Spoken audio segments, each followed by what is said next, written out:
मुझे उस फंदे से जो उन्होंने मेरे लिए लगाया है और अनंत कार्यों के जाल से मेरी रक्षा कर।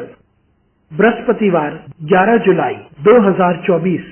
आज के मनन के लिए मैंने आप ही के लिए चुना है दानियल अध्याय 2 और उसका 30वां वाक्य। मुझ पर यह भेद इस कारण नहीं खोला गया कि मैं और सब प्राणियों से अधिक बुद्धिमान हूँ, परंतु केवल इस कारण खोला गया है कि स्वप्न का फल राजा को बताया जाए और तू अपने मन के विचार समझ सके। आपका दिन आशीषित हो।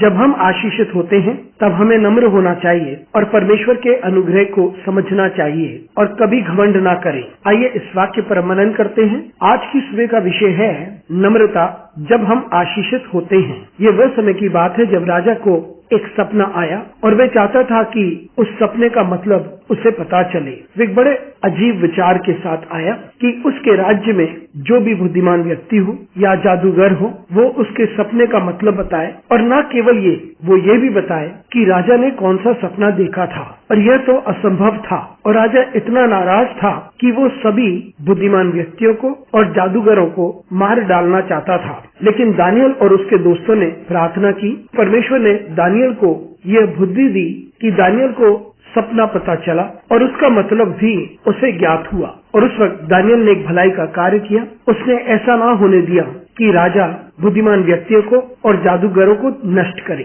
और उसने राजा को यह भी बताया कि यह रहस्य उसके पास इसलिए प्राप्त नहीं हुआ क्योंकि वह दूसरों से बेहतर है, लेकिन इसलिए क्योंकि राजा को पता चले और उसको समझ में आना चाहिए कि यह रहस्य उसके परमेश्वर ने उसे बताया है जो सब कुछ को जानता है। मित्रों, कुछ ऐसे समय आते हैं जब हमें ये सौभाग्य मिलता है कि हम कुछ बातें जानें, जब हम कुछ कार्य करते हैं या सबसे उत्तम स्थान पर होते हैं और हमें कोई विशेष कार्य दिया जाता है। हमें याद रखना चाहिए कि हमें ये कार्य इसलिए दिया गया है, इसलिए नहीं क्योंकि हम दूसरे से बेहतर हैं और हम बहुत अच्छे हैं, लेकिन इसलिए क्योंकि परमेश्वर चाहता है कि वह कार्य हो और वो हमें एक यंत्र के द्वारा इस्तेमाल करता है। और हम दानियल के समान नम्र बने रहें और इस बात को स्वीकारें कि ये परमेश्वर का तरीका है कि हम कुछ कार्य को करें जिसे परमेश्वर हमारे द्वारा करता है और इसके सिवा और कुछ नहीं। इसलिए सारा आदर और महिमा हम परमेश्वर को ही दें क्योंकि उद्देश्य परमेश्वर की ओर से है। तो इसलिए जब परमेश्वर हमें आशीषित करता है